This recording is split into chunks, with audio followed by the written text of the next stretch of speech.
Ginarantya namin sa kanila na tuloy ang halalan sa October 13. Nilatag na rin po namin sa kanila yung haba, lawak, lalim ng preparasyon na ginagawa ng COMELEC patungo sa halalan ng October 13. Wala pong kaduda-duda na walang na po silang mag-second guess o walang magduda na walang eleksyon sa darating na October 13 sa Bangsamoro.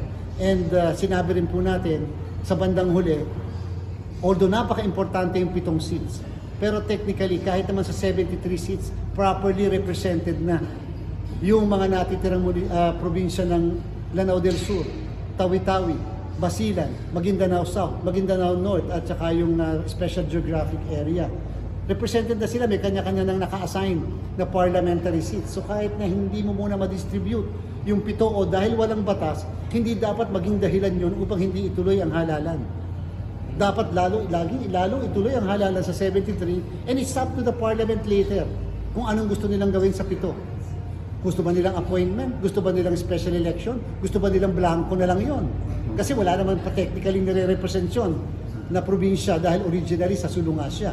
So nasa kanila ang diskresyon. Basta kami, i-hold namin ang eleksyon base sa kung ilan ang existing na available na seats base sa batas na umiiral. So hindi pwedeng sabihin ng MN na disenfranchise sila?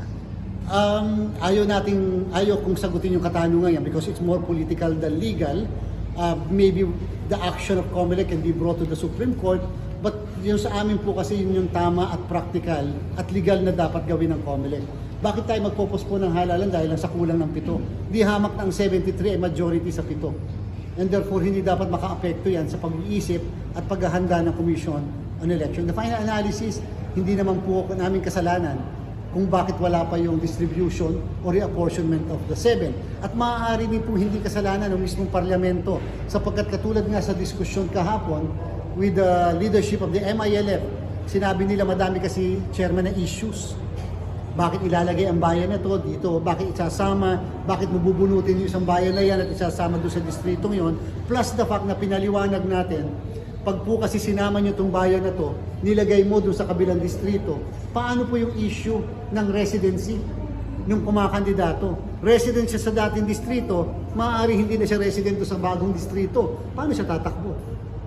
So kung yung mga bagay na dapat po nilang ma-resolve, na mabigat, at hindi po COMELEC ang makaka-resolve po ng mga issue na yun. How about sharing yung security po sa council? Okay naman, natuwa din sila na sabihin natin, yung dato din Sinsua at saka Buluan, nag-iisip na kami pagpasok ng election period, ililift namin yung paglalagay sa COMELEC control dyan at later na lang kami magre-react kung sakali may mga... At sinabi naman nila, talagang tama yung assessment natin na napaka-peaceful ngayon dun sa kanilang lugar. Kung meron man ng mga violence, hindi siya election-related, kundi pure and simple criminal offense na nangyayari naman sa araw-araw kahit sa parte ng Pilipinas. Sure, yung kanina, nagsimula na yung sa mock election ballots printing. Yung ongoing pa rin ako din, ilan po yung print para sa mock elections? Simula naman tayo sa pagpapa-imprenta. Yung sa test ballots, 400 yun yung una. Kaya nga po, iniimbitahan natin yung lahat. Kung mag-alala, dahil naka-livestream naman po yung ating printing ng balota, maaaring maulan, maaaring hindi nakapunta yung iba, pero pwede niyo po ma-review yan sa Facebook ng Commission on Election. Isa po yan sa amin pong binanggit kahapon sa MILF leadership. Na nagpiprinta nga po kami ng mga test ballots at saka yung mga mock election ballots. So ano po ang duda patungkol sa issue kung yan ay matutuloy o hindi, tuloy na tuloy po. Yung po kasing 3, 4, and 5 ng Tingog Party List ay either nag-resign o meron kasing nagkaroon ng conflict of interest na therefore contrary sa kanilang constitution and bylaws. Tinanggap po kasi ng kanilang pong board of directors yung po kasing yung mga resignation at saka yung removal, inaksyon na nila, and therefore pinadala sa atin dito sa komisyon yung mismong naging aksyon ng kanila pong policy making body which is the board of directors at sinasabi nila dahil sa nawala si 3, 4, and 5 marapat lang sana si number 6 ang makaupo. And pagkatapos po namin nakatanggap din kami ng sulat mula sa Secretary General ng House of Representatives na sinasabi na yung duly elected number 3 congressman nung naturang party list ay it's either resign or removed, and therefore kinakailangan na magbigay kami ng bagong listahan o bagong nominee. And dahil nga nag-resign din si number 5 at number 4 at number 5, kaya ang amin pong in-issue na certification ay kasama doon sa 10 na sinabit sa amin. Nagkataon po doon sa 10 ay yung pang-anim, syempre. At ang pang-anim ay si Congresswoman Ayeda Romualdez. So siya po yung pang-anim na sinertify ng komisyon na siyang uupo kapalit ng number 3 na nominee ng naturang party list. Hindi siya to against sa current rules or anything na malapit na mag-open ng 20th Congress, mababangga ba tayo any law against chairman or legal ba to? Wala po. Ang ating pong Law Department ay nagbigay ng karampatang rekomendasyon sa komisyon sapagkat remember po ang base sa ating Republic Act 7941, COMELEC Resolution 9366 on the party list at yung law on the party list nagsasabi kapag naubos yung sinabmit na listahan, halimbawa nag-resign si 1, papalit si number 2. Namatay si number 2, papalit si number 3. Tinanggal si number 3, papalit si number 4. So long as hindi pa nauubos yung sinabmit sa amin. Dati-rati 5 lang po ang pinapasabit ng COMELEC. Kung napansin po ng lahat ay minarapat ng COMELEC na 10 ang ipasubmit na mga pangalan so that wala nang kadahilanan na hindi yung lahat ay nagre-resign after the election na dahil lahat may sakit.